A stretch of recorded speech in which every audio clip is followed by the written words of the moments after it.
ಕರುನಾಡಿಗೆ ನಮಸ್ಕಾರ. ನಾನು ನಿಮ್ಮ ಡಿ.ಜಿ.ಕೆ ಸರ್, ಅಕ್ಕಲಕೋಟೆ, ಸೊಲ್ಲಾಪುರ ಜಿಲ್ಲೆ. 24 ನವೆಂಬರ್ 2024ರಂದು ಕೆಸೆಟ್ ಪರೀಕ್ಷೆ ನಡೆಯಲಿದೆ. ಈ ಪರೀಕ್ಷೆಯ ಕುರಿತು ನಾನು ನನ್ನ ಅನುಭವಗಳನ್ನು ನಿಮ್ಮ ಜೊತೆಗೆ ಹಂಚಿಕೊಳ್ತಾ ಇದ್ದೇನೆ. ಇವತ್ತಿನಿಂದ ನಾನು ಟೈಮ್ ಸಿಕ್ಕಾಗ ಇಂಗ್ಲಿಷ್ ಲಿಟ್ರೇಚರ್ದ ಒಂದೊಂದು ಕ್ಲಾಸುಗಳನ್ನು ಕೂಡ ಮಾಡುತ್ತೇನೆ. English literature, English subject, English ಲಿಟ್ರೇಚರ್ದಲ್ಲಿ ಕೆಸೆಟ್ ಪರೀಕ್ಷೆ ಪಾಸ್ ಮಾಡೋದು ಮತ್ತು NET ನೆಟ್ ಪರೀಕ್ಷೆ ಪಾಸ್ ಮಾಡೋದು ಅಥವಾ ಅಸಿಸ್ಟೆಂಟ್ ಪ್ರೊಫೆಸರ್ ಎಕ್ಸಾಮ್ ಪರೀಕ್ಷೆ ಪಾಸ್ ಮಾಡೋದಾಗ್ಲಿ ಅಥವಾ PU ಲೆಕ್ಚರ್ ಪರೀಕ್ಷೆ ಪಾಸ್ ಮಾಡೋದಾಗ್ಲಿ ತುಂಬಾ ಸರಳವಾಗಿದೆ. ಕನ್ನಡದಲ್ಲಿ ಕಾನ್ಸೆಪ್ಟ್ ಅನ್ನು ತಿಳಿದುಕೊಡ್ರಿ. You can write answer in English. You can understand the question in English but understand the concept in Kannada. So I am here to tell you these things in Kannada. Okay.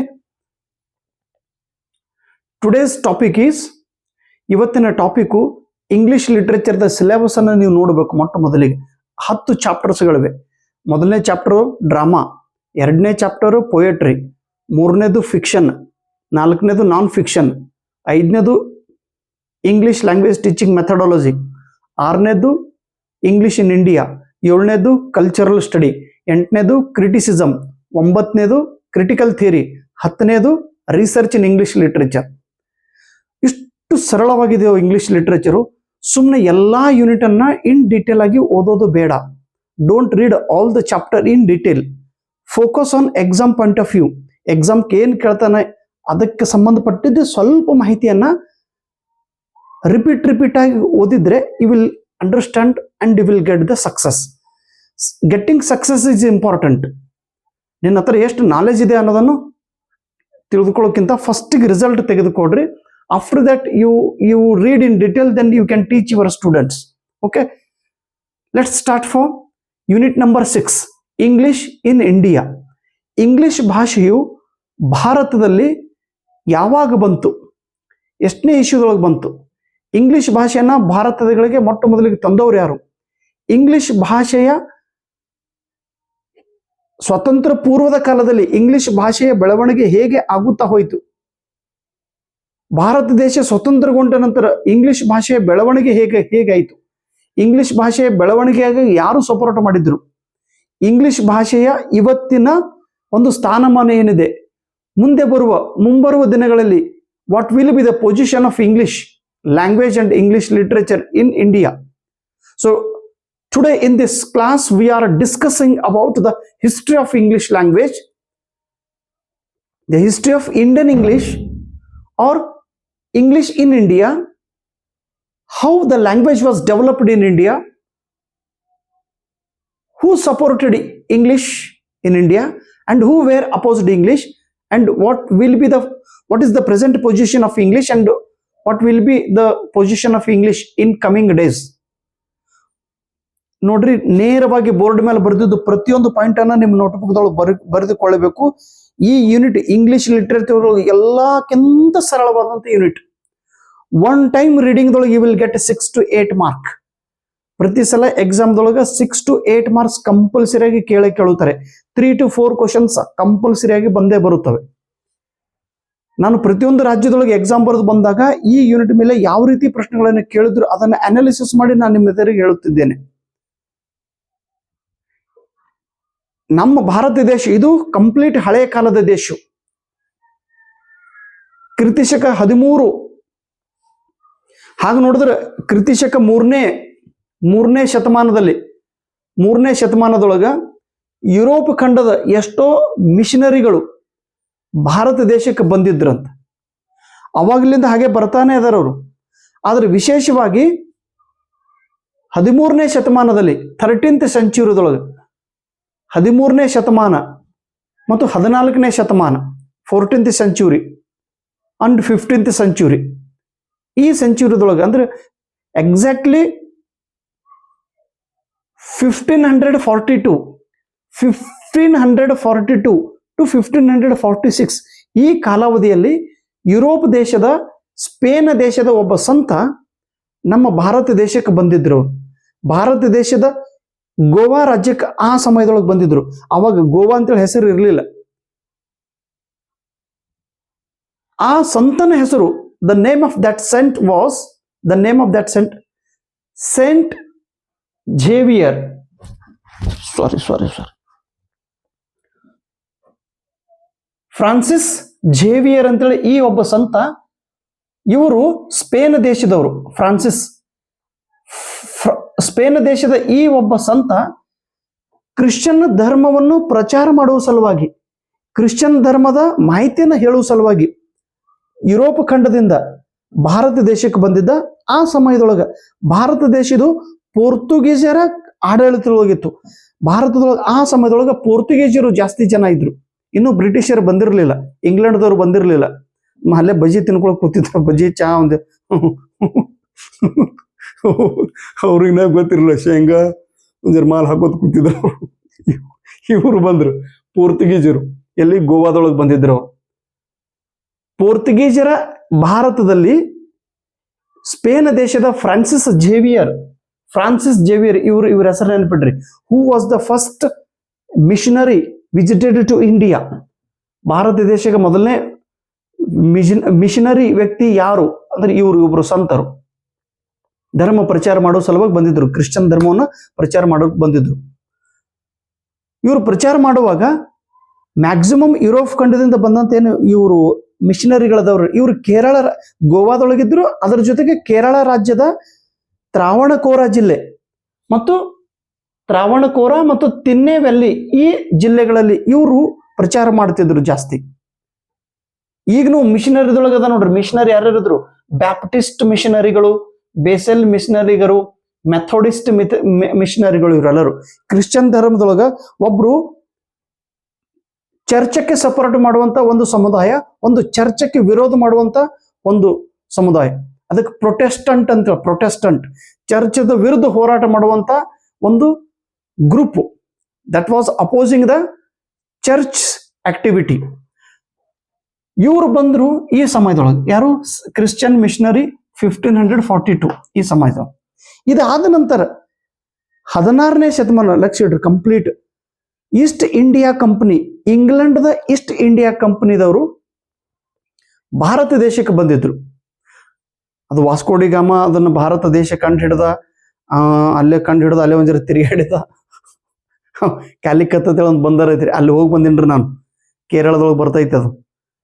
ಅಲ್ಲಿ ಎಲ್ಲಿ ಯಾರು ವಾಸ್ಕೋಡಿ ಗಾಮ ಎಲ್ಲಿ ಕೂತು ಎಲ್ಲಿ ಊಟ ಗಿಟ ಮಾಡೋಣ ಆ ಜಾಗದೊಳಗೆ ನಾನು ತಿರುಗಾಡಿ ಬಂದೇನ್ರಿ. ನಾನು ಅಲ್ಲೇ ಕೂತು ಊಟ ಮಾಡಿ ಬಂದೆ. ಚಲೋ ಮಾಡಿದಪ್ಪ. Calicut East India company. East India company ಇದಕ್ಕೆ ಶಾರ್ಟ್ದೊಳಗೆ EI ಎಂದು ಕರೆಯುತ್ತಾರೆ. ಈಸ್ಟ್ ಇಂಡಿಯಾ ಕಂಪನಿಗೆ ಇನ್ನೊಂದು ಹೆಸರಿದೆ, ಜಾನ್ ಕಂಪನಿ. ಈಸ್ಟ್ ಇಂಡಿಯಾ ಕಂಪನಿ ಬ್ರಿಟಿಷರು ಭಾರತ ದೇಶಕ್ಕೆ ವ್ಯಾಪಾರ ಮಾಡುವ ಸಲುವಾಗಿ ಬಂದಿದ್ರು. ಅವರು they wanted to do the trades and business and commerce. Specially ಅವರು ಈ ಸಮುದ್ರದ ದಂಡೆ ಹತ್ತಿರ ಇರುವಂತ 4 ಬಂದರುಗಳಲ್ಲಿ ಅವರು ತಮ್ಮ ವ್ಯಾಪಾರ ವ್ಯವಹಾರಗಳನ್ನು ಮಾಡುತ್ತಿದ್ದರು. ಸೂರತ್ ನಾನು ಹೋಗಿದ್ದಿಲ್ಲ. ನಾನು ಸೂರತ್ ಒಳಗೆ ಗುಜರಾತ್ ಸೆಟ್ ಎಕ್ಸಾಮ್ ಬರ್ದೇನೆ. ಇವರು ಬ್ರಿಟಿಷರು ಅಲ್ಲಿ ಏನು ಗೋಡವನ್ಗಳನ್ನು ಕಟ್ಟಾರ ಇನ್ನೂ ಅದವರಲ್ಲಿ. ನಾನು ಅದು ನೋಡಿ ಬಂದೇನ್ರಿ. ಗುಜರಾತದ ಸೂರತ್, ಮುಂಬೈ ಬಂದರ, ಕಲ್ಕತ್ತಾ ಬಂದರ ಮತ್ತು ಮದ್ರಾಸ್ 4 ಬಂದರ್ ನೋಡ್ರಿ ನಾನು. 3 ಸಮುದ್ರದ ನೀರು ಕುಡಿದು ಬಂದಂತ ವ್ಯಕ್ತಿ ನಾನು. ಚಲೋ ಮಾಡಿದ್ರಿ sir. East India company sir, exactly ಪೇಪರ್ದೊಳಗೆ ಏನ್ ಕೇಳ್ತಾರ್ರಿ, ಈಸ್ಟ್ ಇಂಡಿಯಾ ಕಂಪನಿ ಯಾವಾಗ ಭಾರತ ದೇಶಕ್ಕೆ ಬಂತೋ ಅದೇ ಸಮಯದೊಳಗೆ ಇಂಗ್ಲಿಷ್ ಭಾಷೆಯು ಭಾರತ ದೇಶಕ್ಕೆ ಬಂದಿತ್ತು. ಅದಕ್ಕಿಂತ ಮುಂಚೆ ಬಂದಿತ್ತಲ್ರಿ ಸರ್? ಅದಕ್ಕಿಂತ ಮುಂಚೆ ಬಂದಿತ್ತು. ಆದ್ರೆ ಮಿಷನರಿಗಳು ಸ್ವಲ್ಪ ಇಂಗ್ಲಿಷ್ ಮಾತಾಡ್ತಿದ್ರು. ಅವರವರೇ ಮಾತಾಡುವಂತೂ they are spreading Christianity. Their intention was not to teach English to the people. Their intention was to spread the religion. ಧರ್ಮ ಪ್ರಚಾರ ಮಾಡೋ ಸಲುವಾಗಿ ಅವರು ಬಂದಿದ್ರು. ಅವರು ಪ್ರಚಾರ ಮಾಡ್ರ ಅಂತ ತಿಳ್ಕೊಂಡು ಇವತ್ತು ಭಾರತ ದೇಶದೊಳಗೆ ಕ್ರಿಶ್ಚಿಯನ್ ಇದು ನಮ್ಮ ದೇಶದ 3ನೇ ಲಾರ್ಜೆಸ್ಟ್ ರಿಲಿಜನ್ ಇದೆ. 3ನೇ ಲಾರ್ಜೆಸ್ಟ್ ರಿಲಿಜನ್ ನಮ್ಮ ದೇಶದೊಳಗೆ. ಓಕೆ, ಇನ್ನ ಇವ್ರೇನು ಈಸ್ಟ್ ಇಂಡಿಯಾ ಕಂಪನಿದವ್ರು ಏನ್ ಮಾಡಿದ್ರಿ, ಇದು ಡೇಟ್ ನೆನ್ಪಿಡ್ರಿ. ಇದು ಎಕ್ಸಾಮ್ದೊಳಗೆ, ನೆಟ್ ಎಕ್ಸಾಮ್ದೊಳಗೆ ಕೇಳಿದ ಪ್ರಶ್ನೆ, KSET ಕೇಳಿದ ಪ್ರಶ್ನೆ. 31st ಡಿಸೆಂಬರ್ 1600ದಲ್ಲಿ ಇಂಗ್ಲಿಷ್ ಭಾಷೆಯ ಒಂದು ಆಫೀಸಿಯಲ್ ಆಗಿ ಇಂಗ್ಲಿಷ್ ಭಾಷೆನ ಪ್ರಾರಂಭ ನಮ್ಮ ದೇಶದೊಳಗೆ ನಡೀತು. When was the English introduced in India as an official way. ಅವತ್ತಿನ ಹಿಡಿದು 31 ಡಿಸೆಂಬರ್ 1600 ಇಂಗ್ಲಿಷ್ ಭಾಷೆ ನಮ್ಮ ದೇಶದೊಳಗೆ ಪ್ರಾರಂಭ ಆಗಿತ್ತು. ಯಾಕೆ ಪ್ರಾರಂಭ ಆಗಿತ್ತು?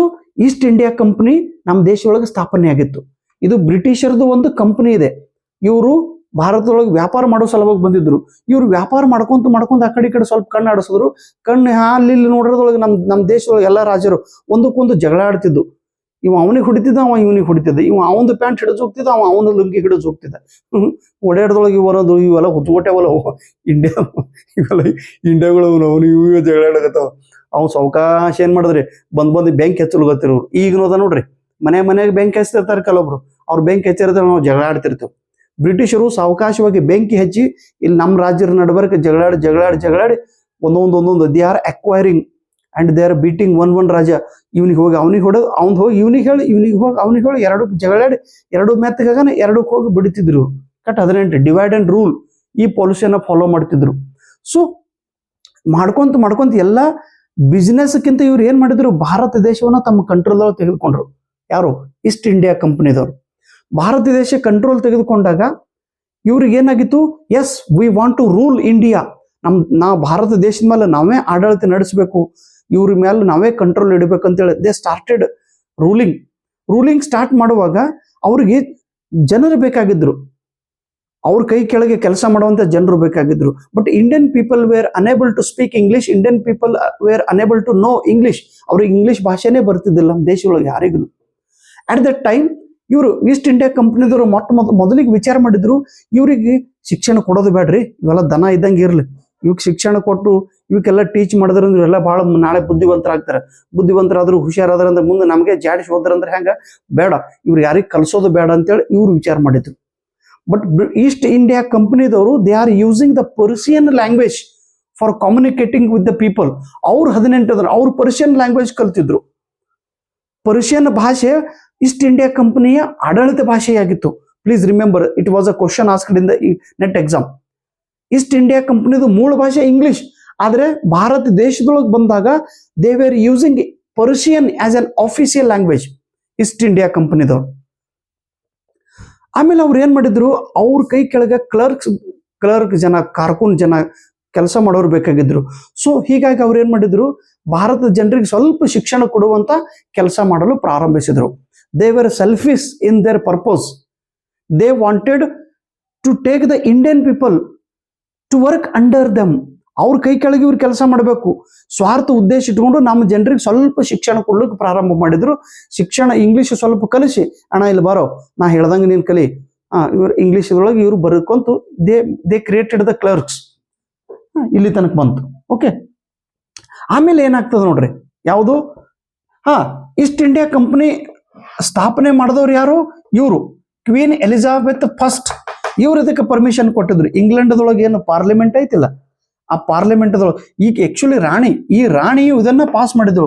ಎಸ್, ಯು ಶುಡ್ ರೀಲ್, ನಮ್ಮ ಬದಲಾಗಿ ಈಸ್ಟ್ ಇಂಡಿಯಾ ಕಂಪನಿದವರು ಭಾರತ ದೇಶದೊಳಗೆ ಆಡಳಿತ ನಡೆಸಬೇಕಂತೇಳಿ ಕ್ವೀನ್ ಎಲಿಜಾಬೆತ್ ಫಸ್ಟ್ ಇವಳು ಹೇಳಿದ್ರು.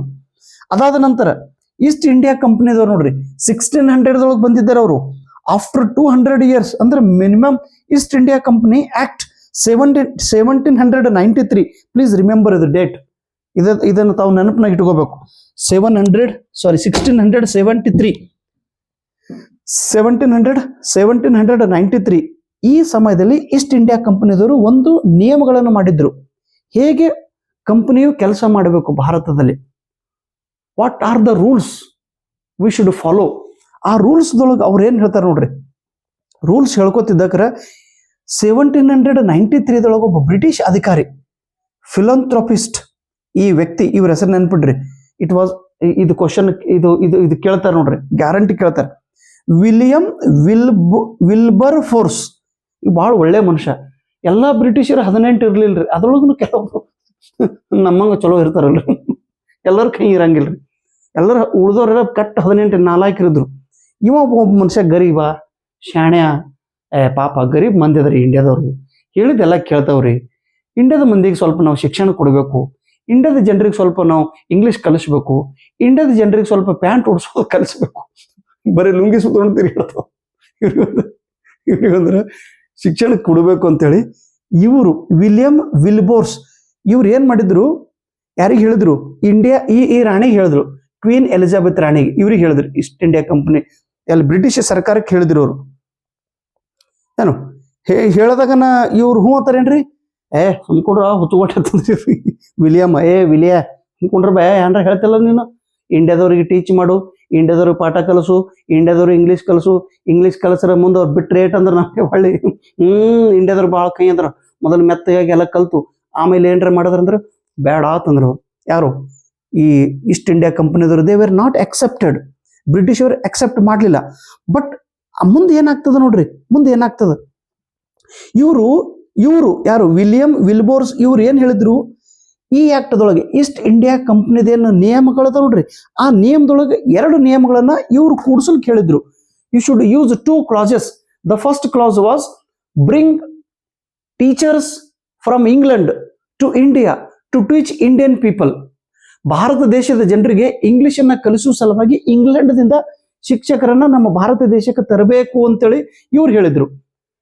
ತಮ್ಮ ಈ ಇಂಡಿಯಾ ಆಕ್ಟ್ ಕಂಪನಿದ ನಿಯಮಗಳಲ್ಲಿ ಆ ನಿಯಮದೊಳಗೆ ಇವ್ರು 2 ವಿಶೇಷ ನಿಯಮಗಳನ್ನ ಆಡ್ ಮಾಡಿದ್ರು. ಇಂಗ್ಲೆಂಡ್ದಿಂದ ಟೀಚರ್ಸ್ ಕರೆಸರಿ, ಇಂಡಿಯನ್ ಜನರಿಗೆ ಕಲಿಸ್ರಿ ಅಂತೇಳಿ. 2ನೇದು ಇಂಪ್ರೂವ್ ದ ಇಂಡಿಯನ್ ರಿಲಿಜನ್.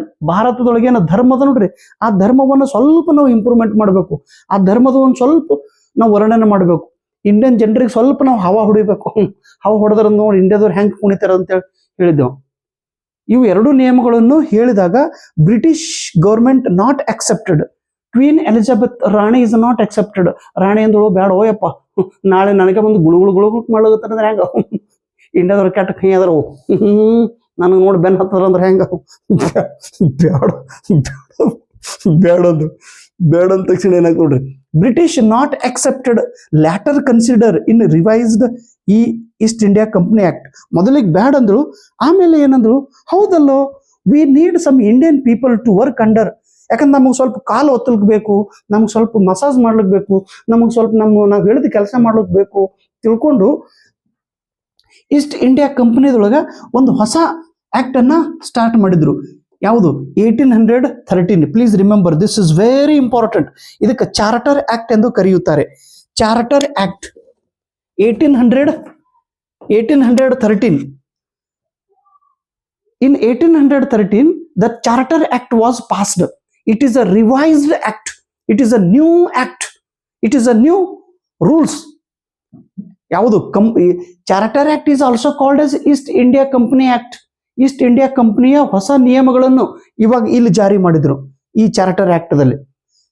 ಈ ನೆನ್ಪಿಡ್ರಿ, 100% ಕ್ವಶನ್ ಕೇಳ್ತಾರ್ರಿ. ಚಾರ್ಟರ್ ಆಕ್ಟ್ ಎಷ್ಟನೇ ಇಶ್ಯೂದೊಳಗೆ ಜಾರಿ ಆಯಿತು? 1813. ಇದೇ ಪ್ರಶ್ನೆನ ಒಂದ್ಸಲ ನೆಟ್ ಎಕ್ಸಾಮ್ದೊಳಗೆ ಮಧ್ಯಪ್ರದೇಶ ಸೆಟ್ ಎಕ್ಸಾಮ್ ಹೀಗೆ ಕೇಳಿದ್ರು. ಚಾರ್ಟರ್ ಆಕ್ಟ್ ಇದು ಎಷ್ಟನೇ, ಯಾವ ಡೇಟ್ ಅಂತೂ ಇದನ್ನ ಜಾರಿ ಆಗಿತ್ತು? 22 ಜುಲೈ 1813. 20 ಜುಲೈ 1813 ಅಂತೂ ಚಾರ್ಟರ್ ಆಕ್ಟ್ ಅನ್ನ ಪಾಸ್ ಮಾಡಿದ್ರು. ಈ ಚಾರ್ಟರ್ ಆಕ್ಟ್ ದೊಳಗೆ, ಈ ಹೊಸ ನಿಯಮದೊಳಗೆ, ಈ ಕಂಪನಿಯ ಹೊಸ ನಿಯಮದೊಳಗೆ ಏನೇನು ಹೇಳಿದ್ರು ನೋಡ್ರಿ. ಮೊದಲನೇ ನಿಯಮ, the company should spend 1 lakh rupees on Indians for teaching them per year. ಪ್ರತಿ ವರ್ಷ ಭಾರತೀಯ ಜನರಿಗೆ ಶಿಕ್ಷಣ ಕೊಡುವ ಸಲುವಾಗಿ, ಇಂಗ್ಲಿಷ್ ಶಿಕ್ಷಣ ಕೊಡುವ ಸಲುವಾಗಿ, ಒಟ್ಟು ಅವರಿಗೆ ಶಿಕ್ಷಣ ಕೊಡುವ ಸಲುವಾಗಿ 1 ಲಕ್ಷ ರೂಪಾಯಿಯನ್ನ ಈ ಕಂಪನಿದವರು, ಈಸ್ಟ್ ಇಂಡಿಯಾ ಕಂಪನಿದವರು ಖರ್ಚು ಮಾಡಲೇಬೇಕು. ಇದು ನೆಟ್ ಎಕ್ಸಾಮ್ದವ್ರು ಕೇಳಿದ ಪ್ರಶ್ನೆ, ಇದು ಪ್ರತಿ ಸಲ ಕೇಳ್ತಾ ಇದ್ದಾರೆ ನೋಡ್ರಿ. ಚಾರ್ಟರ್ ಆಕ್ಟ್ ಅವು ಪ್ರತಿ ವರ್ಷ ಎಷ್ಟು ಲಕ್ಷ ರೂಪಾಯಿ ಖರ್ಚು ಮಾಡಲು ಹೇಳಿ ನಿರ್ಧಾರ ಮಾಡಲಾಗಿದೆ. 1 ಲಕ್ಷ ರೂಪಾಯಿ, 1 lakh rupees to spend per year on Indian people for educating them. ಇದು ಮೊದಲನೇ ನಿಯಮ. 2ನೇದು ನಿಯಮ ಏನ್ ಹೇಳ್ತಾರೆ ನೋಡ್ರಿ, ಇದರಿಂದ ಏನಾಗ್ತದ್ರಿ? Growth of English. ಇದರಿಂದ ಇಂಗ್ಲಿಷದ ಬೆಳವಣಿಗೆ ಆಗ್ಬೇಕು, ಇಂಗ್ಲಿಷನ್ನ ಬೆಳೆಸಬೇಕು. ಚಾರ್ಟರ್ ಆಕ್ಟ್ ಏನ್ ಹೇಳ್ತದ್ರಿ? 1 ಲಕ್ಷ ರೂಪಾಯಿ ಖರ್ಚು ಮಾಡ್ರಿ, ಶಿಕ್ಷಣ ಕೊಡ್ರಿ, ಆಮೇಲೆ ಇಂಗ್ಲಿಷ್ ಅನ್ನ ಬೆಳೆಸ್ರಿ. 3ನೇದು ನಿಯಮ ಏನ್ ಹೇಳ್ತದ್ರಿ? ಇಂಡಿಯನ್ ಕ್ಲಾಸಿಕ್, ಭಾರತದೊಳಗಿರುವ ಏನು ವಿಶೇಷವಾಗಿ ಭಾರತೀಯ ಭಾಷೆದೊಳಗ, ಸಂಸ್ಕೃತ ಭಾಷೆ ಮತ್ತು ಅರೇಬಿಕ್ ಭಾಷೆದೊಳಗಿರುವಂತ ಅತಿ ಉತ್ತಮವಾದ ಗ್ರಂಥಗಳನ್ನ ಇಂಗ್ಲಿಷದಲ್ಲಿ ಟ್ರಾನ್ಸ್ಲೇಷನ್ ಮಾಡ್ಬೇಕಂತೇಳಿ ಅವಾಗ ಅವ್ರು ಹೇಳಿದ್ರು. Sanskrit and Arabic literature should translate into English. And the fourth one is committee of public instruction.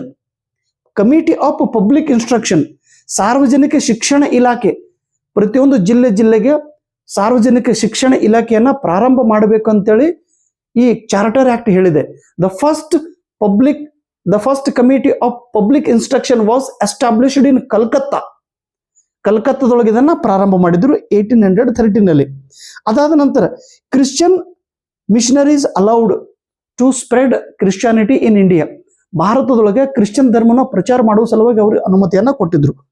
ಇನ್ನು 1870 ಒಳಗ ಹಿಂದೂ ಕಾಲೇಜನ್ನ ಸ್ಥಾಪನೆ ಮಾಡಬೇಕು ಅಂತ ಹೇಳಿ ಈ ರಾಜಾರಾಮ ಮೋಹನ್ ರಾಯ್ ಇದರಿಗೆ ಕರೆಸಿದ್ರು. ರಾಜಾರಾಮ್ ಮೋಹನ್ ರಾಯ್, ನೀನು ಬಾರಪ್ಪ, ನೀ ಒಬ್ಬನೇ ಭಾರತದೊಳಗೆ ಸ್ವಲ್ಪ ಶಾಣೆ ಇದ್ದೆ ನೋಡು. You are only one person who is very brilliant. ನಿನಗೆ ನಾವು ಮಾತಾಡೋದೆಲ್ಲ ತಿಳಿಲಿಗತ್ತ ನೋಡು. ನಾವು ರಾಣಿ ಏನೇನು ಮಾತಾಡೋಗತ್ತ ರಾಜಾರಾಮ್ ಕದ್ದು ಕೇಳ್ತಿದ್ದ. ಏನ್ ಮಾತಾಡತಿ ಇಂಗ್ಲಿಷ್ ಒಳಗ. ಇವ ಸ್ವಲ್ಪ ಹುಷಾರಿ ಮನುಷ್ಯ. ಯಾರು? ರಾಜಾರಾಮ್ ಮೋಹನ್ ರಾಯ್. ಇವರು ಹಿಂದೂ ಕಾಲೇಜನ್ನ ಸ್ಥಾಪನೆ ಮಾಡಿದ್ರು. ಆಮೇಲೆ ರಾಜಾರಾಮ್ ಮೋಹನ್ ರಾಯ್ ಇಷ್ಟು ಹುಷಾರಿದ್ರು, ಈವನ್ ರಾಜಾ ರಾಮ್ ಮೋಹನ್ ರಾಯ್, ಆಕ್ಚುಲಿ ಇವ್ರ ಹೆಸರೇನ್ರಿ? ರಾಜಾ ರಾಮ್ ಮೋಹನ್ ರಾಯ್. ಇಲ್ಲಿ ತನಕ ನಾನು ರಾಜಾರಾಮ್ ಮೋಹನ್ ರಾಯ್ ಅಂತ ಕರಿತಿದ್ದ, ಹಂಗಲ್ಲ. ರಾಜಾ ಇವ್ರ ಹೆಸರು, ರಾಮ್ ಮೋಹನ್ ಇವರ ತಂದೆ ಹೆಸರು, ರಾಯ್ ಇವ್ರ ಸರ್ನೇಮ್. ರಾಜಾ ರಾಮ್ ಮೋಹನ್ ಇವರು ಒಬ್ರು ವೈಸ್ ರಾಯ್ಗೆ ಒಂದು ಪತ್ರವನ್ನು ಬರೆದಿದ್ರು. ಬ್ರಿಟಿಷರೇ, ಒಂದೇ ಒಂದು ನಿಮ್ಮ ಕಾಲ್ ಹಿಡಿದು ಕೇಳುತ್ತೇನೆ, ಏನು ನಮ್ಮ ಭಾರತೀಯ ಜನರಿಗೆ ನೀವು please please please teach English. ನಮಗೆ ಇಂಗ್ಲಿಷ್ ಕಲಿಸ್ರಿ, ನಮಗೆ ABCD ಕಲಿಸ್ರಿ, ನಮಗೆ ಇಂಗ್ಲಿಷ್ ಕಲಿಸ್ರಿ. You teach to the Indian people. ಅಣ್ಣ ಕಲಿಸುವ ಅಣ್ಣ ಅಂತೇಳಿ ಒಂದು ಪತ್ರ ಬರೆದಿದ್ರು. ಯಾರು? In 1824 Raja Ram Mohan Roy wrote a letter to the viceroy Ambareesh ಅಲ್ಲ, ಇವರು ರೆಬಲ್ ಸ್ಟಾರ್ ಅಂಬರೀಷ್, ನಮ್ಮ ಅಂಬರೀಷ್ ಬೇರೆ. ಕುತ್ತ ಮುझे कन्वर नहीं, कन्वर लाल बोलो, कुछ है इंग्लिश के बारे में समझ में ले, कुछ है. ಅಯ್ಯೋ ಮಂಡ್ಯದ ಗಂಡು ಇವರು. ಅಂಬರೆಸ್ಟ್ ಏನದ ನೋಡ್ರಿ, ಇವ್ರು ಪತ್ರ ಬರೆದಿದ್ರು. Rajaram Mohan Roy wrote a letter to the Amherst to introduce English in India. ಇವ್ರು ಹೇಳಿದ್ರು. ಆಮೇಲೆ ಇವ್ರು ಅಂಬರೆಸ್ಟ್ ಅಂದ್ರು, ಆಯ್ತಪ್ಪ ಸ್ವಲ್ಪ ವಿಚಾರ ಮಾಡ್ತೀನಿ ರಾಜಾರಾಮ್ ಮೋಹನ್ ರಾಯ, ಮತ್ತು ನೀ ಹೇಳಿದೆಲ್ಲ ಕರೆಕ್ಟ್ ಅದ, ಮತ್ತು ಒಂದು ಸ್ವಲ್ಪ ಚಹಾ ಮಾಡಿ ತಂದು ಕುಡಿತೀನಿ. ಆಯ್ತು. ಇದು ಪರೀಕ್ಷೆದೊಳಗೆ ನೆಟ್ ಎಕ್ಸಾಮ್ದೊಳಗೆ ಪ್ರಶ್ನೆ ಕೇಳುತ್ತಾರೆ. ಯಾರಿಗೆ ಪತ್ರ ಬರೆದ್ರು? ರಾಜಾರಾಮ್ ಮೋಹನ್ ರಾಯ್ ಇವರು ಬ್ರಿಟಿಷದ ಒಬ್ಬ ಅಧಿಕಾರಿ ವೈಸ್ ರಾಯರಿಗೆ ಪತ್ರವನ್ನು ಬರೆದಿದ್ರು. ಆ ವೈಸ್ ರಾಯ್ ಯಾರು? ಅಂಬರೆಸ್ಟ್ ಇವರು. ಎಷ್ಟನೇ ಇಶ್ಯೂದೊಳಗೆ ಇವರು ಪತ್ರವನ್ನು ಬರೆದಿದ್ರು? 1824. ಆ ಪತ್ರದಲ್ಲಿ ಏನು ವಿಷಯ ಇತ್ತು? ಭಾರತೀಯ ಜನರಿಗೆ ಇಂಗ್ಲಿಷ್ ಭಾಷೆಯನ್ನು ಕಲಿಸುವಂತೆ ಅವರು ವಿನಂತಿ ಮಾಡಿದ್ರು. ಓಕೆ. ಅದಾದ ನಂತರ ಒಬ್ರು ಕಟ್ಟು ಕೈ ಮನುಷ್ಯ ಬರ್ತಾನೆ ನೋಡ್ರಿ, ಥಾಮಸ್ ಬ್ಯಾಬಿಂಗ್ಟನ್ ಮೆಕಾಲೆ. ಯಾಕಲೆ ಮೆಕಾಲೆ? ಏನ್ಲೇ ಮೆಕಾಲೆ? ಥಾಮಸ್ ಬ್ಯಾಬಿಂಗ್ಟನ್ ಮೆಕಾಲೆ ಇವನು ಭಾರತ ದೇಶಕ್ಕೆ ಬಂದಿದ್ದ 1834 ನೋಡ್ರಿ. 1834 ಅದು ವಿಶೇಷವಾಗಿ 10 ಜೂನ್ 1834 ಭಾರತ ದೇಶಕ್ಕೆ ಬಂದಿದ್ದ. ಇವನನ್ನ ಕರೆಸಿದ್ರು. ಇವ ಸ್ವಲ್ಪ ಶಾಣೆ ಮನುಷ್ಯ. ಹಿ ಸ್ಟಡಿಡ್ ಅಬೌಟ್ ದ ಲಾ. ಕಾನೂನು ಬಗ್ಗೆ ಅಭ್ಯಾಸ ಮಾಡದಂತ ವ್ಯಕ್ತಿ ಇವನು. ಕಾನೂನಿನ ಒಂದು ಪರಿಷತ್ತಿನ ಇವನೊಬ್ಬ ಸದಸ್ಯ. ಇವನಿಗೆ ಇಂಡಿಯಾಕ್ಕೆ ಕರೆಸ್ತಾರೆ. ಇಂಡಿಯಾದೊಳಗೆ ಆ ಟೈಮ್ದೊಳಗೆ ಒಬ್ರು ಗವರ್ನರ್ ಜನರಲ್ ಅಂತೇಳಿ ಒಬ್ಬ ವ್ಯಕ್ತಿ ಇರ್ತಾನೆ. ಹಂಗೆ ಈಗ ಪ್ರಧಾನ ಮಂತ್ರಿ ಅದ ನೋಡ್ರಿ, ಹಂಗ ಗವರ್ನರ್ ಜನರಲ್ ಅಂತ ಹೇಳಿದ. ಯಾರು? ಅವನ ಹೆಸರ ವಿಲಿಯಂ ಬೆಂಟಿಕ್. ಹೆಸರು ನೆನ್ಪಿಡ್ರಿ, ಬೆಂಟಿಕ್, ವಿಲಿಯಂ ಬೆಂಟಿಕ್. ಇವನು ನಮ್ಮ ದೇಶದ ಗವರ್ನರ್ ಜನರಲ್. ಇವನಿಗೆ ಅಡ್ವೈಸ್ ಮಾಡುವ ಸಲುವಾಗಿ ಈ ಮನುಷ್ಯ ಬಂದಿದ್ದ. ಯಾರು? ಮೆಕಾಲೆ. ಕೆಟ್ಟ 18, ಭಾಳ ಕೈ ಮಗ ಮತ್ತು ಹುಷಾರಿ. ಭಾರತಕ್ಕೆ ಬಂದಿದ್ರು. ಇವನಿಗೆ ಕರೆಸಿದ್ರು. Give the advice to this. ಯಾರು? ಇವನಿಗೆ ಗವರ್ನರ್ ಜನರಲ್ ಸ್ವಲ್ಪ ಅಡ್ವೈಸ್ ಕೊಡು ಅಂತೇಳಿ. ಆಮೇಲೆ ಇವನಿಗೆ ಏನ್ ಮಾಡಿದ್ರು? ಭಾರತ ದೇಶ ಒಳಗೆ ಶಿಕ್ಷಣ ವಿಭಾಗದ ಪ್ರಮುಖ ಮಾಡಿದ್ರು, ಪಬ್ಲಿಕ್ ಇನ್ಸ್ಟ್ರಕ್ಷನ್. ಯಾರು? Macaulay become the president of public instruction. ಇವನು ಬಂದಿದ್ದ 10 ಜೂನ್ 1834. ಆಮೇಲೆ ಬಂದ ತಕ್ಷಣ ಒಂದು ರಿಪೋರ್ಟ್ ಮಾಡ್ತಾನ್ರಿ. ಈ he observed the Indian people. He saw the Indian culture. He saw the Indian nature. He saw the Indian people's behavior. He saw everything. ಎಲ್ಲ ಕಣ್ಣಾಡಿಸಿ ನೋಡ್ತಾನೆ, ಎಲ್ಲ ಕಡೆ ಆ ಕಡೆ ಈ ಕಡೆ ಈ ಕಡೆ ಈ ಹುಚ್ಚುಸನಂಗೆ ಒಳ ಇವೆಲ್ಲ ಇವೆಲ್ಲ ಇಂಡಿಯನ್ ಮಂದಿ ಹಿಂಗ್ಯಾಕದಾವು ಎಲ್ಲ ಇಂಡಿಯನ್ ಜನರಿಗೆ ನೋಡಿ ವಾಟ್ ಹಿ ಥಾಟ್, ಓ ಹಿಂಗೆಲ್ಲ ನೋಡಿ ಅವ್ನು ಏನು ಮಾಡ್ತಾನೆ ರೀ, he wrote a report and he submitted to William Bentinck. ಮಾರ್ಚ್ದೊಳಗೆ ಇವ್ನು ಸಬ್ಮಿಟ್ ಮಾಡ್ತಾನೆ 1834. ಇವನು ಏನೇನು ಸೂಚನೆಗಳನ್ನು ಹೇಳೇ ನೋಡ್ರಿ, ಅದೆಲ್ಲ ಸೂಚನೆ ವಿಲಿಯಂ ಬೆಂಟಿಕ್ ಒಂದು ಪೆಗ್ ಹಾಕಿ ಹೆಂಗೆ, okay done done done. Macaulay what you are telling, it's correct, you do it, you implement it, what you say your sentence is correct, ನೀ ಹೇಳಿದ ಪ್ರಕಾರ ಮಾಡುವಯಪ್ಪ, ಅದು ನಿನಗೆ ಬಿಟ್ಟಿನ ಅಂತ ಹೇಳ್ಬಿಟ್ರು.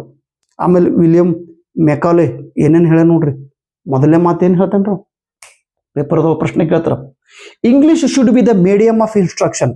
ಭಾರತ ದೇಶದೊಳಗೆ ಪ್ರತಿಯೊಂದು ಶಾಲೆಯಲ್ಲಿ ಅಲ್ಲಿ ಏನೇನು ಶಾಲೆಗಳನ್ನು ಸ್ಥಾಪನೆ ಆಗಿತ್ತು ಆ ಟೈಮ್ದೊಳಗೆ the medium of instruction should be English. ಕೇವಲ ಇಂಗ್ಲಿಷ್ ಭಾಷೆಯಲ್ಲಿ ಮಾತ್ರ ಜನರಿಗೆ ಅಂದ್ರೆ ವಿದ್ಯಾರ್ಥಿಗಳಿಗೆ ಶಿಕ್ಷಣವನ್ನು ಕೊಡಬೇಕು. ಇದು ಫಸ್ಟ್ ರೂಲ್ಸ್ ಅನ್ನ ಮಾಡಿದವ. ಎರಡನೇದು English should be used as an official language instead of Persian. East India ಕಂಪ್ನಿದು ಆಫಿಷಿಯಲ್ ಲ್ಯಾಂಗ್ವೇಜ್ ಯಾವ್ದಿತ್ರಿ, ಪರ್ಷಿಯನ್ ಭಾಷೆ ಇತ್ತು. ಆ ಪರ್ಷಿಯನ್ ಭಾಷೆಯನ್ನ ತೆಗೆದು ಪರ್ಷಿ ಅಂತ ಭಾಷೆ ಅದ, ಆ ಪರ್ಷಿಗೆ ಹಿಂಗೆ ಬಾಜುಗೆ ಸರ್ಸು, ಪರ್ಷಿ ಸರಿ, ಪರ್ಷಿಯನ್ನ ಸರ್ಸಿ ಅಲ್ಲಿ ಇಂಗ್ಲಿಷ್ ಭಾಷೆಯನ್ನ ಈಸ್ಟ್ ಇಂಡಿಯಾ ಕಂಪನಿಯ ಅಫಿಷಿಯಲ್ ಭಾಷೆಯನ್ನಾಗಿ ಅದನ್ನ ಸ್ವೀಕಾರ ಮಾಡಿದ್ರು. ಅದರ ಜೊತೆಗೆ ಸಂಸ್ಕೃತನೂ ಬೇಡ, ಅರಬಿಕ್ ಈ ಭಾಷೆನೂ ಬೇಡ, we want only English as an official language. ಇದು ಪರೀಕ್ಷೆ ಪ್ರಶ್ನೆ ಕೇಳ್ತಾರೆ.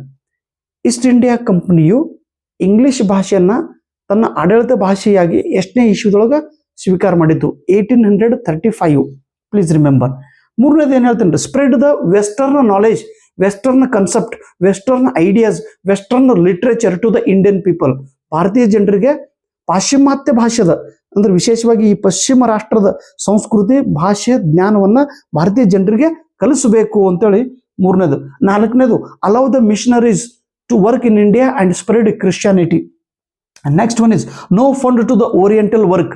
ಭಾರತೀಯ ಭಾಷೆದೊಳಗೆ ಏನು ಪುಸ್ತಕಗಳನ್ನು ಆ ಸಮಯದೊಳಗೆ ಏನು ಸ್ವಲ್ಪ ಪ್ರಿಂಟ್ ಆಗ್ತಿದ್ದು, ಸಂಸ್ಕೃತ ಭಾಷೆ ಆಗಲಿ, ಅರೇಬಿಕ್ ಭಾಷೆ ಆಗಲಿ, ಅಥವಾ ಓರಿಯೆಂಟಲ್ ಪೂರ್ವಾತ್ಯ ಭಾಷೆಗಳು ಅಂದ್ರೆ ಭಾರತದೊಳಗಿರುವ ಭಾಷೆಗಳಲ್ಲಿ ಏನು ಪುಸ್ತಕಗಳನ್ನು ಪ್ರಿಂಟ್ ಮಾಡ್ತಿದ್ರು ಅವು ಯಾವ ಮಾಡೋದಿಲ್ಲ ಅಂತ ಹೇಳಿದ್ರೆ, ಬಂದ್ ಮಾಡೋ ನಿನ್ನ ಬುಕ್ ಪ್ರಿಂಟ್ ಮಾಡೋದು, ಹೊಸಕೋಟೆ ನಿನ್ನ ಬುಕ್ ಯಾರು ಓದ್ತಾರಲ್ಲ, ಇವು read English only.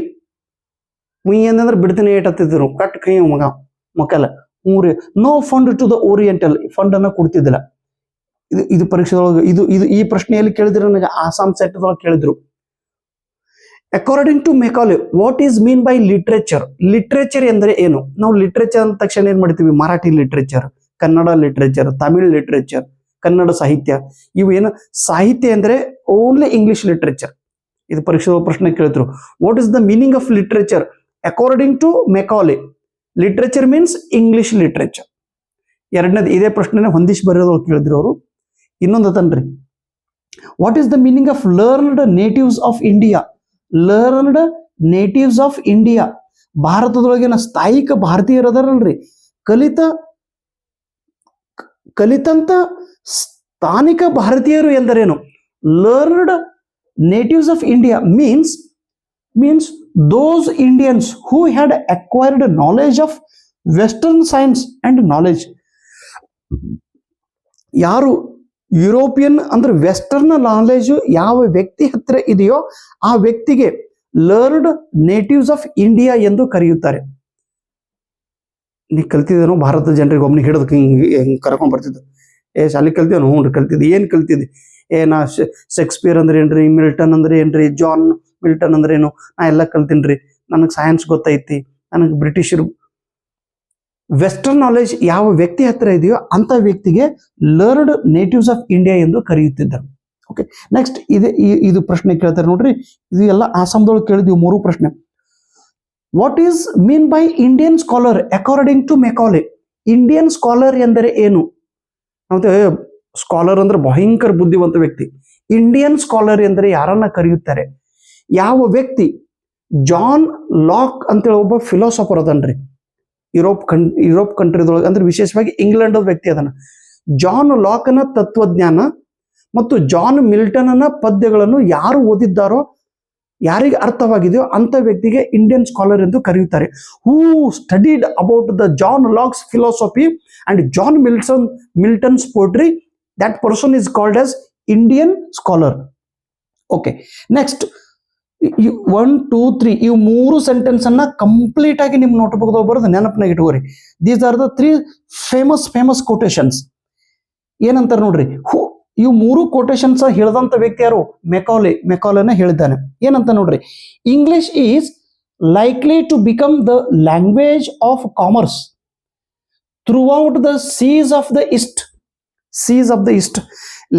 English language should be used as a commerce language, and that language should be used in the seas of east. ಪೂರ್ವಾತ್ಯ ದೇಶದೊಳಗೆ ಇವ್ರಿರೋರು ಇಂಗ್ಲೆಂಡ್ದೊಳಗೆ, ಪೂರ್ವ ದೇಶ ಅಂದ್ರೆ ಬಂಗಾಳ ಉಪಸಾಗರ ಆಗಲಿ, ಹಿಂದಿ ಮಹಾಸಾಗರ ಆಗಲಿ, ಅಥವಾ ಅರಬ್ಬಿ ಸಮುದ್ರ ಆಗಲಿ, ಇದೇನು ಭಾರತ ದೇಶದಲ್ಲಿ ಬಂಗಾಳ ಉಪಸಾಗರ, ಹಿಂದಿ ಮಹಾಸಾಗರ, ಅರಬ್ಬಿ ಸಮುದ್ರ, ಈ ಸಮುದ್ರದಲ್ಲಿ ಮಾತನಾಡುವ ಭಾಷೆಗೆ ಇಂಗ್ಲಿಷ್ ಭಾಷೆ ಎಂದು ಕರೆಯುತ್ತಾರೆ. ವ್ಯಾಪಾರಿ ಭಾಷೆಗೆ ಇಂಗ್ಲಿಷ್ ಭಾಷೆ ಎಂದು ಕರೆಯುತ್ತಾರೆ. English should be as a commerce language which is used in the eastern seas. ಇದು ವಾಕ್ಯನ ಹೇಳಿದವ್ರು ಯಾರು? ಮೆಕಾಲೆ. ಇದೊಂದು ಹೇಳ್ತಾನೆ ನೋಡ್ರಿ, ಇದಂತೂ ನನಗೆ ಪ್ರತಿಯೊಂದು ರಾಜ್ಯದೊಳಗೆ ಇದು ಪ್ರಶ್ನೆ ಕೇಳಿದ್ದಾರೆ. ಏನಂತೇಳಿ, ಮೆಕಾಲೆನ ಫೇಮಸ್ ಕೊಟೇಶನ್ ಯಾವುದು? ಇವೇನಂತಾನ, a class of persons Indians in blood and colour, but English in the test, in opinion, in moral and in intellectual. He has given one best quotation. Class of a person in Indian in blood and Indian in color. ಅವ ಭಾರತೀಯ ರಕ್ತದೊಳಗಿರುವಂತ ಒಬ್ಬ ವ್ಯಕ್ತಿ, ಭಾರತೀಯ ಬಣ್ಣದೊಳಗಿರೋ ಒಬ್ಬ ವ್ಯಕ್ತಿ. ಆದರೆ ಅವನ ಬುದ್ಧಿವಂತಿಕೆ, ಅವನ ವಿಚಾರ, ಅವನ ಅನುಭವ, ಅವನ ಒಂದು ರುಚಿ ಇದು ಬ್ರಿಟಿಷರಾಗಿರ್ಬೇಕು. ಕಾಣಿಸೋಕೆ ಇಂಡಿಯನ್ ಪರ್ಸನ್ನೇ, ಆದ್ರೆ ಅವನ್ನೆಲ್ಲ ಥಿಂಕಿಂಗ್ ಹೇಗಿರ್ಬೇಕ್ರಿ? ಇಂಗ್ಲೆಂಡ್ ಅವ್ರ ಅವನ್ನೆಲ್ಲ ಒಪಿನಿಯನ್ ಹೇಗಿರ್ಬೇಕು? ಬ್ರಿಟಿಷರಿಗೆ ಸಪೋರ್ಟ್ ಮಾಡುವಂತ ವಿಚಾರಧಾರೆಗಳು ಇರಬೇಕು. ಅವಾಗೂ ಸಿವಿಲ್ ಸರ್ವಿಸ್ ಎಕ್ಸಾಮ್ ಇತ್ತು. ಹೆಂಗೆ IAS ಅದಲ್ರಿ, ಆ ಟೈಮ್ದೊಳಗೂ ಯಾರು ನಮ್ದು ಸುಭಾಷ್ ಚಂದ್ರ ಬೋಸ್ ಅದು ಎಕ್ಸಾಮ್ ಪರೀಕ್ಷೆ ಪಾಸ್ ಆಗಿದ್ರು. ಅವ್ರು ಕಲೆಕ್ಟರ್ ಆಗಿದ್ರು ಅಂದ್ರೆ ಆಗ್ತಿದ್ರು, ಬಟ್ ಅದನ್ನ ಕಲೆಕ್ಟರ್ ಆಗ್ಲಿಲ್ಲ, ಬ್ಯಾಡ ಹೋಯಪ್ಪ ಅಂತಂದ್ರು. ಭಾರತ ದೇಶಕ್ಕೆ ಸ್ವತಂತ್ರ ಮಾಡೋ ಸಲುವಾಗಿ ಹೋರಾಟ ಮಾಡಿದ್ರು. ಸೊ ಬಣ್ಣ ಮತ್ತು ರಕ್ತದಲ್ಲಿ ಭಾರತೀಯನಾದರೆ ವಿಚಾರದಲ್ಲಿ ಅವನು ಇಂಗ್ಲಿಷ್ ವ್ಯಕ್ತಿ ಆಗಿರಬೇಕು ಅನ್ನುವ ಮಾತನ್ನ ಇವ್ರು ಹೇಳಿದ್ದಾರೆ. So we should teach the Indian people English. After teaching the English, when the Indian people learn English, he should become and express the opinions that should help to the England, not to the India. He should support to the England, not to the India. He should express his opinion to support to India. ಹಂಗದರ ಆಗ್ತದೆ. ಆಮೇಲೆ ಒಂದು ವಾಕ್ಯ ಹೇಳ್ತಾನ್ರಿ, ಇದು ಒಂದು ಸ್ವಲ್ಪ ಸೊಕ್ಕಿನ ಮಾತದ್ರೆ. ಒಂದು Macaulay ಈಗಿದ್ದಂದ್ರೆ ಮೆಟ್ಲು ಹೊಡಿದ ಮಗ ನಾನು ನಿನ್ನ ಹೊತ್ಕೋಟೆ. ನಮ್ಮ ಕುವೆಂಪು ಅವ್ರದ್ದು ಒಂದು ಎರಡನೇ ಆತಿ. ಕುವೆಂಪು ಅವ್ರು ಹೆಂಗದಾರ, ದ.ರಾ ಬೇಂದ್ರೆ ಅವರು ಎಂತಿಂತ ಸಾಹಿತ್ಯ ಬರ್ತಾರೆ. ಏನ್ ಹೇಳ್ತಾರೆ? ಕತ್ತೆ ಇಂಗ್ಲೆಂಡ್ದವ್ರು ಯಾರು ಇಲ್ಲಲ್ರಿ, ಬೆನ್ ಹತ್ತಿ ನಾನು ಹೊಡೆದ್ರಿ. ಮತ್ತ ಏನಂತ ನೋಡ್ರಿ, ಎ ಸಿಂಗಲ್ ಅಂದ್ರೆ ಇದು ಸೊಕ್ಕಿನ ಮಾತದಲ್ರಿ. ಹಂಗ ಏನ್ ಹೇಳ್ತಾನೆ ನಮ್ಗ, A single self of a good European, A single self of a good European library is worth to the whole native literature of India and Arabic. ಯುರೋಪದೊಳಗಿಂದ ಒಂದು ಲೈಬ್ರರಿದೊಳಗಿಂದ ಒಂದು ಸೆಲ್ಫ್ದೊಳಗಿರುವ ಎಷ್ಟು ಬುಕ್ಸ್ಗಳದಾವ ನೋಡ್ರಿ, ಆ ಬುಕ್ಕು ಇಡೀ ಇಂಡಿಯಾದ ಸಾಹಿತ್ಯ ಮತ್ತು ಅರೇಬಿಕ್ ದೇಶದ ಸಾಹಿತ್ಯಕ್ಕಿಂತ ಬೆಲೆ ಬಾಳುವುದಿದೆ. ಯುರೋಪದೊಳಗ ಒಂದು ಲೈಬ್ರರಿದಲ್ಲಿ ಒಂದು ಸೆಲ್ಫ್ದೊಳಗಿರುವಂತ ಒಂದು ಬುಕ್ಗಳು ಅವು ಸಂಪೂರ್ಣ ಭಾರತೀಯ ಸಾಹಿತ್ಯ ಮತ್ತು ಸಂಪೂರ್ಣ ಅರೇಬಿಕ್ ಸಾಹಿತ್ಯದಕ್ಕಿಂತ ಹೆಚ್ಚು ಮೌಲ್ಯಯುತವಾಗಿದೆ ಅಂತೇಳಿ ಹೇಳುತ್ತಾನೆ ಈ ಸೊಕ್ಕಿನ ಮೆಕಾಲೆ. ಏನ್ ಹೇಳ್ತೀವೋ ಯಪ್ಪ, that is ಅರೋಗಂಟ್ statement he made. ಇದು ಪರೀಕ್ಷೆದೊಳಗೆ ಪ್ರಶ್ನೆ ಕೇಳಿದ್ರಿ, ಫಿಲ್ಲಿಂಗ್ ದ ಬ್ಲಾಂಕ್ಸ್ ದೊಳಗೆ, ನೆಟ್ಟದೊಳಗೂ ಕೇಳಿದ್ರು, ಆಂಧ್ರ ಸೆಟ್ ಎಕ್ಸಾಮ್ದೊಳಗೆ ಕೇಳಿದ್ರು, ಮೊನ್ನೆ ವೆಸ್ಟ್ ಬೆಂಗಾಲ್ದೊಳಗೆ ಕೇಳಿದ್ರು, ಭಾಳ ತವ್ರು ಕೇಳ್ರಿ. ಎಲ್ಲಿ ಕೇಳರ್ಕೂನದನ್ರು A single shelf of a good European library is worth the whole native of literature of India and dash dash ಇಲ್ಲಿ ಅರೇಬಿಕ್. ಓಕೆ, ಈಗ ಹಂಗೆ ಆ್ಯಕ್ಚುಲ್ ಅದು ಮಾತು ತಪ್ಪು, ಹಂಗೆ ಮಾತಾಡಬೇಡದು, ಮಾತಾಡೋಣ ತಿಳಿದಿಲ್ಲ ಅದಕ್ಕೆ ಹುಚ್ಚುಗೊಟ್ಟದು. ಈಗ ಮುಂದಿಂದ ಏನು ಹೇಳ್ತಾ ನೋಡ್ರಿ, ಇನ್ 1830 English language public instruction began in 1830 during British Raj by East India Company. 1830 ಒಂದು ಪಬ್ಲಿಕ್ ಇನ್ಸ್ಟ್ರಕ್ಷನ್ ಅನ್ನ ಸ್ಥಾಪನೆ ಮಾಡಿದ್ರು. In 1835 English replaced Persia as a official language of East India company. Persian ಭಾಷೆಯ ಬದಲಾಗಿ ಇಂಗ್ಲಿಷ್ ಅನ್ನ ಆಫಿಷಿಯಲ್ ಲ್ಯಾಂಗ್ವೇಜ್ ಆಗಿ use ಮಾಡಿದ್ರು. In 1814 and 1850 English were used in school across India under the British rule. ಅದಾದ ನಂತರ ಇನ್ 1840 ಲಾರ್ಡ್ ಆಕ್ಲ್ಯಾಂಡ್ ಅಂತ ಹೇಳ್ಬೋದನ್ರಿ. Lord ಆಕ್ಲ್ಯಾಂಡ್ ಇವಂದ ನೀವು ಬರೀ ಇಂಗ್ಲಿಷ್ ಇಂಗ್ಲಿಷ್ ಇಂಗ್ಲಿಷ್ ಅಂದ್ರಿ, ಇಂಡಿಯಾದವ್ರಿಗೆ ಒಂದು ಸ್ವಲ್ಪ ಎಲ್ಲ ಇಂಡಿಯಾದವ್ರು ಸಿಟಿಗೆ ಬಂದ್ರೆ ಬೆನ್ನ ಹತ್ತಿ ಹೊಡಿತಾರೆ ನಮಗೆ. ಹಂಗೆ ಮಾಡ್ಲಿಕ್ಕೆ ಹೋಗ್ಬೇಡ, ಯಪ್ಪ ಹುಚ್ಚೋತಂದ್ ನಾವು. ಇವೇನ್ ಮಾಡಿದ್ರೆ ಭಾರತೀಯರಿಗೆ ಭಾರತೀಯ ಭಾಷೆದೊಳಗೂ ಶಾಲೆಯನ್ನ ಸ್ಥಾಪನೆ ಮಾಡ್ಲಿಕ್ಕೆ ಒಂದು ಸ್ವಲ್ಪ ಅನುಮತಿ ಕೊಡ್ರಿ, ಭಾರತೀಯ ಭಾಷೆಗಳಿಗೂ ಸ್ವಲ್ಪ ಬೆಲೆ ಕೊಡ್ರಿ, ಭಾರತೀಯರಿಗೆ ಸ್ವಲ್ಪ ಸ್ವಲ್ಪ ಅವ್ರಿಗೆ ಸಪೋರ್ಟ್ ಮಾಡ್ರಿ, ಎಲ್ಲನೇ ಕಸೊಳಗತ್ತಂದ್ರೆ ಅವು ಸಿಟಿಗೆ ಬರಂಗಿಲ್ಲೇನು ಅನ್ನೋ. ಹೌದು ಹೌದು ಅಂತ ತಿಳ್ಕೊಂಡು ಇನ್ 1840 ಲಾರ್ಡ್ ಆಕ್ಲೆಂಡ್ ಇವನು ಸ್ವಲ್ಪ he focused on the oriental school. Oriental means ಈ ಪೂರ್ವಾತ್ಯ ಈ ಭಾರತೀಯ ಭಾಷೆಗಳಿಗೆ ಸ್ವಲ್ಪ ಸಪೋರ್ಟ್ ಮಾಡಿದ. But in 1857 East India company was closed its gate. ಅದೆಲ್ಲ ಮುಚ್ಕೊಂಡು ಹೋಯ್ತದು. ಬ್ರಿಟಿಷರು ನಮ್ಗೆ ಇವನಿಗೆ ಅಂಜಿ ಯಾರು ಸಂಗೊಳ್ಳಿ ರಾಯಣ್ಣ ಹೇಳ್ತಾರಲ್ಲ, 1831 ಒಳಗೆ ಸಂಗೊಳ್ಳಿ ರಾಯಣ್ಣ ಅವ್ರಿಗೆ ಗಲ್ಲು ಶಿಕ್ಷೆ ಆಗ್ತದ್ರಿ. 1831 ಒಳಗೆ ಅವ್ರು ಎಲ್ಲಿ ಗಲ್ಲು ಶಿಕ್ಷೆ ಕೊಟ್ಟಿದ್ರು ಅದು ಹೊಲ ನಾನು ನೋಡಿನ್ರಿ. ಇಲ್ಲೇ ಬೆಳಗಾವದೊಳಗೆ ಅದ ರೀ. ನಮ್ಮೊಬ್ರು ಫ್ರೆಂಡ್ ಅವ್ರು ನನ್ನ ಬುಕ್ ತಗೊಂಡಾರಿ. ಅವ್ರಂದ್ರೆ ಸರ್ ನಮ್ಮ ಹೊಲದೊಳಗನೆ ಅವ್ರಿಗೆ ಇದು ಮಾಡ್ಯಾರ ನೋಡ್ರಿ ಸರ್, ನಮ್ದು ಹೊಲ ನಮ್ದೇನು ಹೊಲ ಐತಲ್ಲ, ನಮ್ಮ ಹೊಲದ ಮಗ್ಗಲಕ್ಕೆ ಒಂದು ಹೊಲ ಇದ್ರಿ. ಆ ಹೊಲದೊಳಗ ಸಂಗೊಳ್ಳಿ ರಾಯಣ್ಣ ಅವರು ಬ್ರಿಟಿಷರನ್ನು ಹೋರಾಟ ಮಾಡಿ ಬ್ರಿಟಿಷರ ರಕ್ತವನ್ನು ಚೆಲ್ಲಿದೆ, ಇದು ನನ್ನ ಹೊಲ ಇದೆ ಸಾರ್ ಅಂತಂದ್ರು. ಖಂಡಿತ ನಿಮ್ಮ ಊರಿಗೆ ಬರ್ತೀನಿ ರೀ ಸರ್, ನಿಮ್ಮ ಊರಿಗೆ ಬಂದು ಸಂಗೊಳ್ಳಿ ರಾಯಣ್ಣವರು ಅಲ್ಲೇನು ಆ ಪುಣ್ಯ ಕ್ಷೇತ್ರಕ್ಕೆ ನನಗೆ ಬಂದು ನಮಸ್ಕಾರ ಮಾಡೋದೈತಿ. ಎಂಡ್ ಐತಿ ಈಸ್ಟ್ ಇಂಡಿಯಾ ಕಂಪ್ನಿ. ಮುಂದೆ ಏನಾಗ್ತದೆ ನೋಡ್ರಿ, 1854 ವುಡ್ಸ್ ಡಿಸ್ಪ್ಯಾಚ್ ಅಂತೇಳಿ ಒಂದು ಹೊಸ ಯಾರು ಈ ಚಾರ್ಲ್ಸ್ ವುಡ್ ಅಂತೇಳಿ ಒಬ್ಬ ವ್ಯಕ್ತಿ ಬರ್ತಾನ್ರಿ. ಇವನು ಒಂದು ನಿಯಮ he had given some rules to the ಬ್ರಿಟಿಷರಿಗೆ ಒಂದು ನಿಯಮಗಳನ್ನು ಕೊಟ್ಬಿಡ್ತಾನು. ಈ ನಿಯಮಗಳನ್ನ ಭಾರತದೊಳಗೆ ಫಾಲೋ ಮಾಡ್ರಿ ಅಂತೇಳಿ ಇದಕ್ಕೆ ವುಡ್ಸ್ ಡಿಸ್ಪ್ಯಾಚ್ ಎಂದು ಕರೆಯುತ್ತಾರೆ.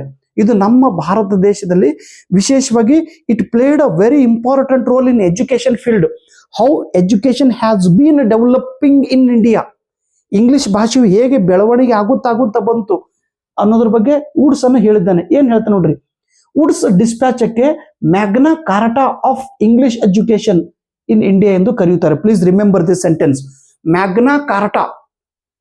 ವುಡ್ಸ್ ಡಿಸ್ಪ್ಯಾಚಕ್ಕೆ ಮ್ಯಾಗ್ನಾ ಕಾರ್ಟಾ ಎಂದು ಕರೆಯುತ್ತಾರೆ. ಏಕೆ? ಮ್ಯಾಗ್ನಾ ಕಾರ್ಟಾ ಅಂದ್ರೆ ಏನು? ಇದು ಒಂದು ಶಾಸನಬದ್ಧವಾದ ನಿಯಮಗಳು, ಇದು ಹಕ್ಕಿನ ನಿಯಮಗಳು, ಇದು ಒಂದು the rights of the people. ಇದು ಪ್ರತಿಯೊಬ್ಬ ವ್ಯಕ್ತಿಯ ರೈಟ್ಸ್ ಇದೆ, ಹಕ್ಕು ಇದೆ ಶಿಕ್ಷಣ ಪಡೆಯೋದು. ಈ ವುಡ್ಸ್ ಡಿಸ್ಪ್ಯಾಚದಲ್ಲಿ ಏನ್ ಹೇಳ್ತಾರೆ ಅವರು, it is a Magna Carta of English education in India. English ಅನ್ನ ಕಂಪಲ್ಸರಿಯಾಗಿ ಇಂಡಿಯಾದೊಳಗೆ ಯೂಸ್ ಮಾಡ್ರಿ. You should use English compulsory to everyone. You should teach English to compulsory to everyone. English ಅನ್ನ use ಮಾಡ್ಲಿಕ್ಕೆ ಇವ್ರು ಹೇಳಿದ್ರು. ಯಾರು? Magna Carta.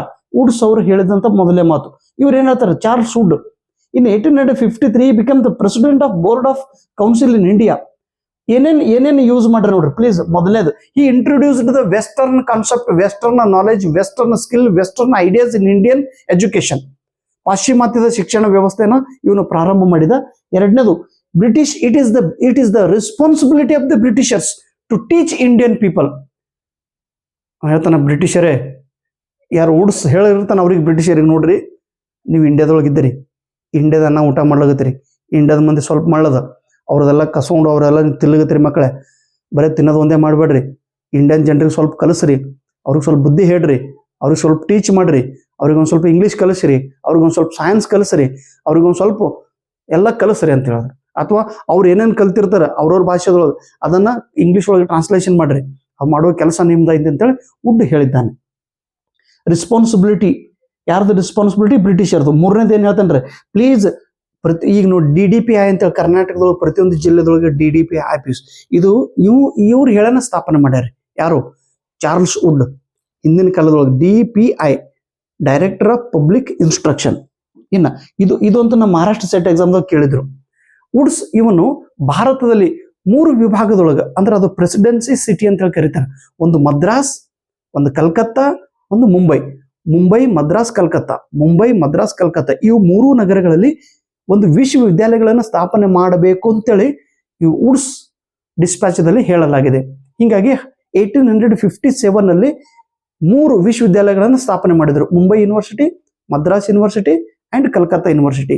ಯಾವ ಯೂನಿವರ್ಸಿಟಿಯ ಆಧಾರದ ಮೇಲಿಂದ? London university. They followed the model of London university. ಅವಾಗ ಇಂಗ್ಲಿಷ್ ಭಾಷೆಯ ಒಂದು ಬೆಳವಣಿಗೆ ಆಗ್ಲಿಕ್ಕೆ ಪ್ರಾರಂಭ ಆಗಿತ್ತು.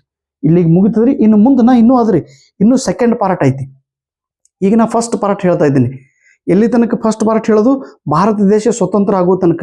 ಭಾರತ ದೇಶ ಸ್ವತಂತ್ರ ಆದ ನಂತರ ಮತ್ತೆ ಇಂಗ್ಲಿಷ್ ಭಾಷೆ ಹೇಗೆ ಬೆಳವಣಿಗೆ ಆಯಿತು ಅನ್ನೋದ್ರ ಬಗ್ಗೆ ಮುಂದಿನ ವಿಡಿಯೋದಲ್ಲಿ ಹೇಳುತ್ತೇನೆ. Thank you so much. Board ಮೇಲೆ ಬರೆದಂತ all the points you write in your notebook and definitely will get 6 marks. I promise you. And passing set exam, net exam in English literature is so easy. I explained all these things, but the content in my book is only 1 page. Every time I am requesting all the students to read my small book, but some students are believing on my words and they are taking my book. Some students still they are not believing on me and they are not purchasing my book. Let it be. It's your decision. See, in English in India, how many pages are there? 1 page, second page, and third page. Finish. 6 to 8 marks. So easy. Thank you.